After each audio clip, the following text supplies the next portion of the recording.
Hello everyone, this is the Fire, bringing you Shogun 2 commentary battle, aka Carson, my name. That's my actual name, just to let you all know. I don't even know if you care, of course, but let's get to this battle. Anyway, I skipped the first half of the battle, seeing that it was pointless of me just sitting here, him shooting bow cav at my Naginata warrior monk cav, and nothing else happening at all, besides me trying to figure out what I should do to beat this guy. And by the way, we're going to call this guy Evil, just because he has a really weird name that I don't want to pronounce. I faced this guy in a 2v2 a day before I faced him in a 1v1. This was all match made, so I didn't like plan this out. I wasn't like mad that he beat me or anything. Why would you guys even think that? Don't think that. I don't get mad at people for beating me, even though it doesn't really happen that often. Just keep that a secret. I'm joking. I lose quite a bit. I'm about almost 80% win ratio. But anyway, let's get to the battle. Why not? Through this lag, we can try. So basically, I faced a lot of opponents that bring ranged armies like this. They got these 200 ranged bow warrior monks. Where did they go? Okay, they're not there, guys. They were there just 1 second. Oh, back here. Okay. See these 200 ranged bow warrior monks. Ooh, hidden units. And they also bring these matchlocks, which are really good against any unit in particular, because their accuracy is extraordinarily well, which is historically inaccurate like no other. They can shoot through their own lines and miss their own men really easily. And so the key to defeating kinds of armies like this is you want to try to avoid not having clumps of have lots of your units facing one of theirs. You want to spread out, make sure you want to get a one-on-one fight with your melee infantry. And also you want to try to separate his ranged unit force, because if I just attacked him head on, he could just hold me up with some like Yari Ashigaru, and while that's happening he could just lay arrows and matchlock fire on my guys. And so the idea behind this setup right here is I have a huge flanking force which is going to attack this flank. I'm going to send about one Yari Ashigaru, just hit his Yari Ashigaru and his swords to get them all clumped up. I'll use this Yari Ashigaru to protect the flank from the cav, and I'll rush my swords in two to try to attack these guys, because my swords are really good, and then one to probably flank the center. And then I'll just leave my long Yari Ashigaru behind to protect me from cav, and use my katana cav to try to charge him in the flanks. You never want to engage your opponent's cav if you have katana cav, because they're not good against enemy cav whatsoever. Unless it's like katana cav versus katana cav, you probably don't have a chance unless it's light cav. So what's been happening the whole game, this evil dude's been using his bow cav very nicely, and he's been decimating these Naginata warrior monk cav, even though he did let me get off a few charges. Probably a micro mistake on his part, but that's fine. So my opponent, the whole time, he's been just chilling on this little hill thing over here. I guess you could say that's fine. I don't mind him camping. It's completely okay, because it allows me to do things and maneuver around him that will help me out throughout the battle. So let's just take a look at my army real quick. As you can see, I got 3 katana cav over here and 2 Yari Ashigaru, protected by the long Yari Ashigaru, 2 katana cav. Oh, let's hurry up. Guys are moving. 2 Yari Ashigaru, 2 katana cav. Samurai. They're ranked up really well, and they look pretty cool. Bulletproof Samurai. Yes, I did get the DLC. My avatar, some Yari Ashigaru right there, some lone swords right there, and more katana cav. And so here's where we're going to start moving up, sort of. I just want to see when these bows back here are going to start firing at me, which are right now, actually. And I'm getting tired of this bow cav. I really want them to stop shooting at me. It's not fun. So far it's going okay with the plan. I haven't executed the full-out attack yet, but I will in like about a minute.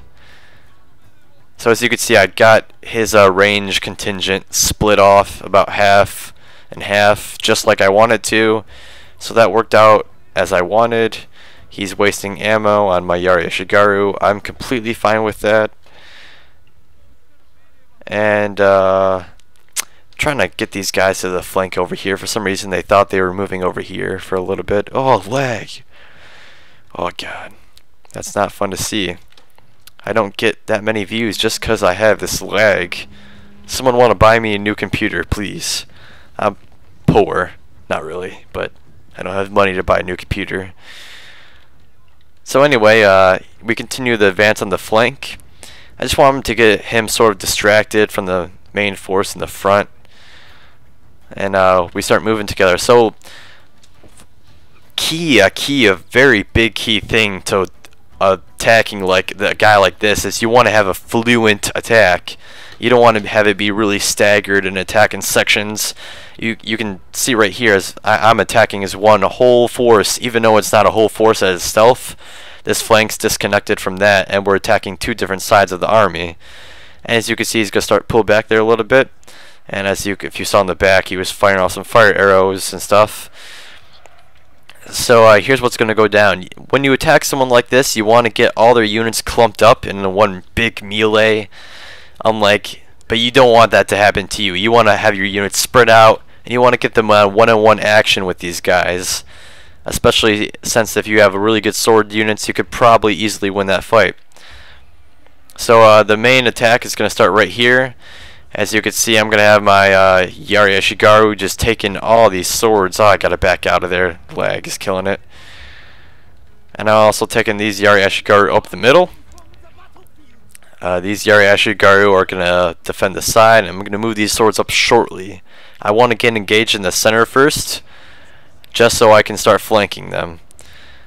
And as you can see, my swords have started to engage, and I got my cav at the flank sort of, and I'm going to start flanking these katana cav with these lone sword Ashigaru. So now, as you can see, since he sees my cav moving over here, all nice and fluent, if he doesn't decide to move his cav to that flank, he has the potential danger of me flanking and getting these matchlock units, so he has to, no matter what, move these cav to intercept mine. And so with his cav gone, just in case he has any left, I'm going to protect the flank. With his cav gone, I can move up my katana samurai freely without getting charged downhill accidentally, seeing that these spears are now occupied. And now this leaves this flank open to use my katana cav that were behind this flank. And so as you can see in the center, it's going okay. These katana samurai are trying to hold up as well as they can. This flank will now be helped out by these katana cav, which are going to devastate the line. I'm using my not going to need a warrior monk cav in this big melee blob if I can get to it with this lag. Right there, I'm just holding up all this matchlock fire and these bows. I don't need them firing in the center here. That's also a key component of attacking like this. You want to disturb his ranged units, or else your guys are just going to suffer through hell. And as you can see, here's the one-on-one engagements you want. I mean, look at this right here. A katana samurai versus mine, except mine's ranked up a lot. And they are improved. And I'm going to be getting in standard fight now, so that's even going to help my guys out more in the center here. And I got these my Nagini War Monk Cav. I just want to hold this group up a lot more for a lot longer time, just because I don't need these matchlocks and bows firing into this main area, or else I would lose that fight really easily. Oh, this lag is just killing it so badly. But anyway, as you can see, his flanker is starting to rout over here just because I got my cav in. Some of his guys are starting to rout, and this should be fairly easy. But as you can see, his bows and matchlocks are able to fire, so you can see how damaging that does to my morale over there. But now I got this katana cav in back there. As I said, they're really devastating. Just to hold up their fire, I don't need them firing anymore at this flank, or else I'm going to lose it. And my cav did a wonderful job over here. As you can see, they're probably going to die really quick, but as long as they held up the ranged units and his cav from flanking around, I'm fine, because his ranged units would have been devastating. But the thing is, like with these big melee clumps I got him in, I'm holding up a lot of units with a little bit amount of units, so I could just spread out my units across the battlefield and use them in a variety of ways. And as you can see, he's trying to set up his bow guys and matchlocks to try to fire at this guy on my center right here. because I did break his center, and that's about the end of the game there. Once you break someone's center, you rush their flanks, and you get to get in with the rest of their remaining units. And as you can see, my cav just going back and forth over here, just trying to make sure this guy can't fire with his bows. And with my cav in the back of his katana samurai, they're just gonna longsword Ashigaru, my bad. They're just gonna route really easily. As you can see, it's just down to his range units and his cav basically. So the game's about over by now. I hope this battle helped you guys out with facing people like this. I mean, this was a really fun battle without the lag. I mean, I know the lag sort of does kill the video stuff, but I hope it gave you a little bit more time to see what was happening. Basically, the main thing was splitting up his army, attacking fluently, seeing that he didn't have cav to guard both flanks. So in response to me moving my cav around his left flank, he had to move his cav to go face them, which gave me an open opportunity just to lay waste to his right flank, just because he let my katana cav go round, disrupt his range units, which was the main thing of his army. The base of his army was trying to stall mine so he could get pot shots off of my general and other units, and I stopped that from disrupting them with my cav, which gave my swords and all my units enough time to wipe out his center and get my cav in the back of his sword units, which just wiped out his main infantry. His cav just died off from these remaining spear units I had, and his ranged units just died off just due to all the confusion and him not really getting them to set up. So it was a really good game to my opponent. I hope you guys enjoyed it. I'll be getting more videos in some time. Don't worry. So this is Carsten signing off. Don't forget to rate, comment, and subscribe. Please. Thank you.